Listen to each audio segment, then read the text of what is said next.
Welcome back to my new vlog. સ્વાગત છે તમને મારા નવા વ્લોગમાં. કેમ છો મિત્રો? આઈ હોપ કે તમે બધા સારા દેશો. સીધો આવી ગયો છો પોહરીમાં, કારણ કે આજ દિવેશભાઈના મારા ભણુબાના ઘર છે, એટલે અત્યારે જો ડાયરેક્ટ આવી ગયો છો નીચે પોહરીમાં મંદિરના દર્શન કરવા. ભણુબાના પપ્પા જાય છે રજા લઈ પોહરીમાં પગપળ હાલી. ફાઇનલી મિત્રો પહોંચી ગયા છે. હવે આગળની બધી જ વિધિ થાય, જોઈ શકો છો તમે. એટલે હવે આગળની જે પણ વિધિ છે એ હવે કરવામાં આવશે. પોહરીમાનું મંદિર ઘણા ટાઈમ પછી આવો પ્રસંગ ધીરે ધીરે થતો હોય છે, તો હું તમને ક્યારેક બતાવું છું, જોઈ શકું.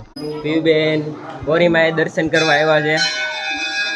ક્યાં પીયુબેન તમે ક્યાં આવ્યા? તમે ભાણીબા માછલીઓ જોયું એમ કરે છે, તો ભાઈ માછલીઓ જોવા લેવા આવ્યો છું. કેટલી અસંખ્ય માછલીઓ છે. આની પહેલાનો બ્લોગ તમે જોશો તમને ખબર જ હશે.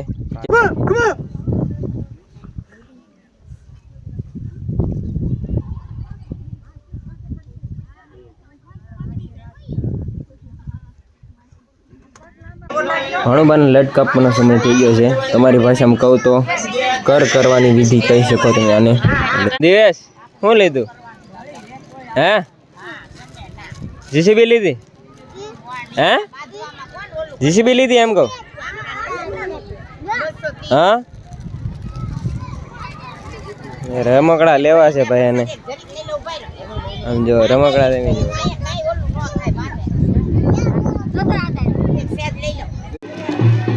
બાંધો વાળ બાંધી જાય.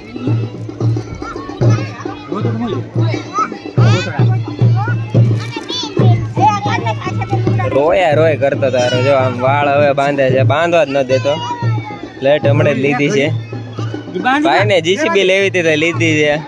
એ બતાય તો દિવેશ, બતાય તો જીસીબી બતાય તો ખરી.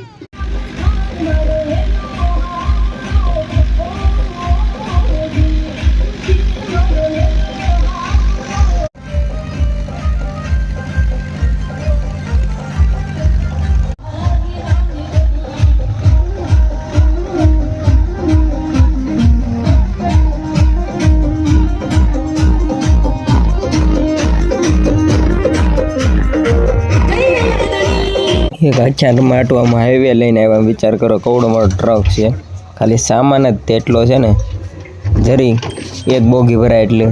પણ આમ મોટો ટ્રક લઈને આવ્યા છે. આમ જો ખાલી ખૂણામાં થોડીક જ જગ્યા છે. આ સામાન બધો આપણે ટ્રોલીમાં લોડ કરીશું, પછી આપણે 1 કિલોમીટર સુધી દૂર જવાનું છે, કારણ કે આ ટ્રક છે આપણા ગામડા અંદર આવી શકે એમ નથી, વાડીઓમાં છે. એટલે આ બધું સામાન આપણે ભરીને ડાયરેક્ટ જ્યાં આપણે લઈ જવાનું છે ત્યાં લઈ જઈશું. એટલે પાછું આના સામાન પાછો આમાં ભરવાનો છે. એટલે એ વસ્તુ બીજી વાર હું તમને નહીં બતાવું, પણ અત્યારે જો આવડો મોટો ટ્રક લઈને આવ્યા છે. આમ તમે એકવાર વિચાર કરો. એટલે ભાઈ એક આછા રમાડું લઈને આવ્યા.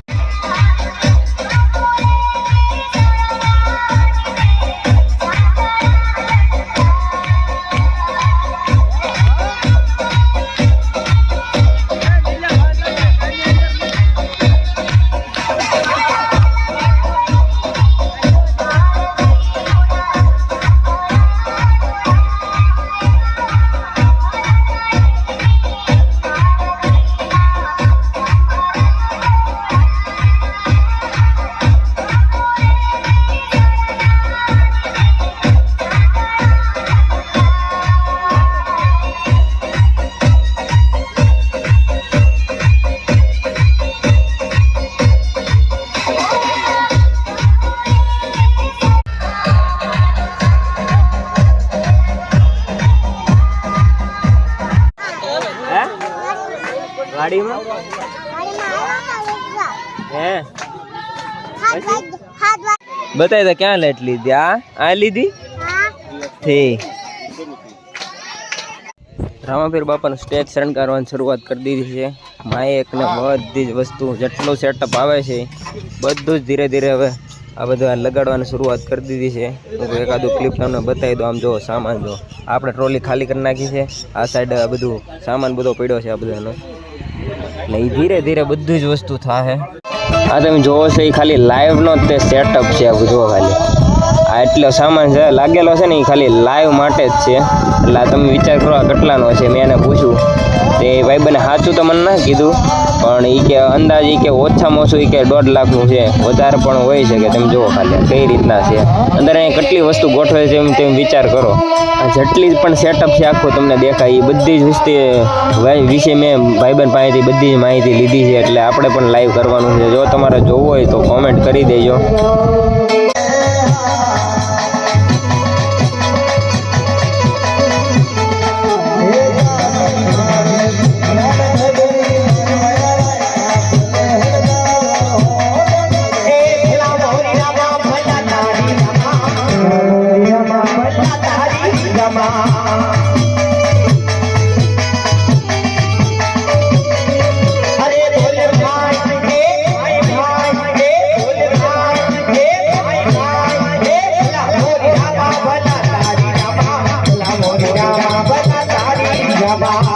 ગુડ મોર્નિંગ મિત્રો, વાગી ગયા છે 9:30 અને આખ્યાન પૂરું થઈ ગયું છે. તો પેકઅપ કરી લીધું છે.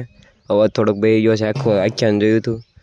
અને જો અત્યારે સામાન બધો ભેગો કરવાનો ટાઈમ થઈ ગયો છે. આપણું ટ્રેક્ટર આમ પડ્યું છે તો પહેલાં ભેગું કરી લઈએ. આ બધું ઠેકાણે બધું મૂકવાનું છે, એટલે બાકડા ને એવું બધું ઘરનો સામાન ને એવું બધું હવે આપણે પાછું ઠેકાણે પાડવું પડશે. એટલે આમ જો બોગી ખાલી છે તો પહેલાં તો બાકડા ઠેકાણે નાખવા જવું, પછી ઘરનો કયો સામાન છે એ આખો દી વ્યવહારનો જ છે.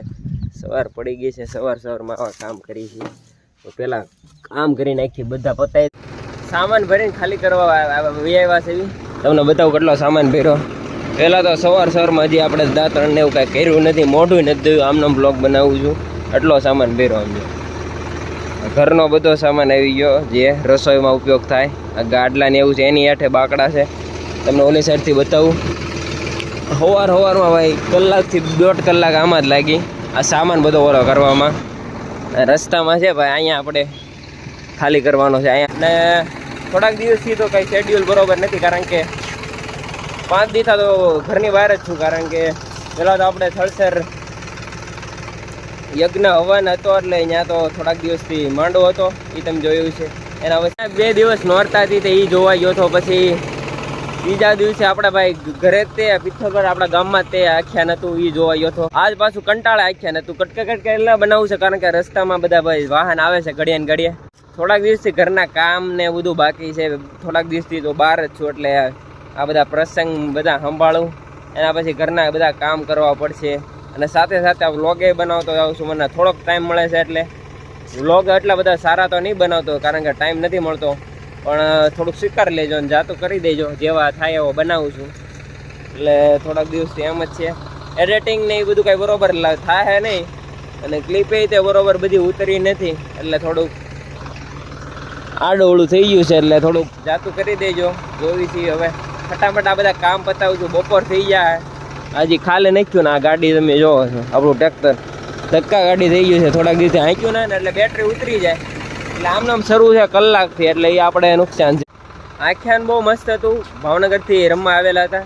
એમાં મને બધા કરતાં બેસ્ટમાં બેસ્ટ લાગ્યું હોય ને તો એના ભાઈ વાઘા બહુ મસ્ત હતા. ભાવનગરના જે મંડળ રામાપીર બાપાનું મંડળ હતું એ વાઘા બહુ મસ્ત હતા. અને આ ટ્રેક્ટર ભાઈ નવું જ છે, પણ તોય તે આમ શરૂ રાખવું પડે, કારણ કે કેટલા દિવસથી હાંક્યું ને એટલે બેટરી ઉતરી જાય. એટલે આમને શરૂ રાખે ને તારે મેળ આવે, નકર તો આને ધક્કો મારવો પડે. ધક્કા મારવા હાટું ધક્કો લાગે નહીં, એટલે શરૂ જ રાખવું પડે. બીજી આપણી પાસે ઓપ્શન નથી. રામાપીર બાપાનું પાત્ર મારે તમને બતાવું હતું, પણ ચાર્જિંગ ફૂટી ગયું હતું અને થોડોક થાકી પણ ગયો હતો. એટલે પછી હું કહું ટાઈમ ન મળે એટલે ન બતાવું. એટલે તમે જે એમ રાહ જોતા હશે કે રામાપીર બાપાનું પાત્ર ક્યારે આવશે, કારણ કે આખ્યાન શબ્દ જ તે એ છે કે જેમાં રામાપીર બાપાનું પાત્ર આવે. એના વગર આખ્યાન અધૂરું છે. આપણો સામાન ખાલી કરવામાં આમ જો ખમવું પડશે, કારણ કે 3 ટ્રેક્ટર છે ઓલરેડી. આ બધા ધીરે ધીરે ખાલીને ભરાયા પછી આપણે ખાલી થાય છે. બ્લોગને હવે બહુ લાંબો નથી કરવો, એટલે અહીંયા જ સમાપ્ત કરીશ. અને સાથે સાથે હું તમને એક વાત શેર કરવી છે મારે, કે વ્લોગને મને કંઈક ટાઈમ કહેજો કે કયા ટાઈમે હું અપલોડ કરું, એટલે મને ખબર પડે. હજી મને ખબર નથી પડતી કે ક્યારે ઓડિયન્સને જોવો ગમે છે, એટલે મને સજેસ્ટ કરજો કે ટાઈમ કયો રાખવું. તો વ્લોગને અહીંયા જ સમાપ્ત કરીશ. આશા કરું છું કે તમને મારો વ્લોગ ગમ્યો હશે. મળશું નવા વ્લોગમાં, ત્યાં સુધી મોજ મારો.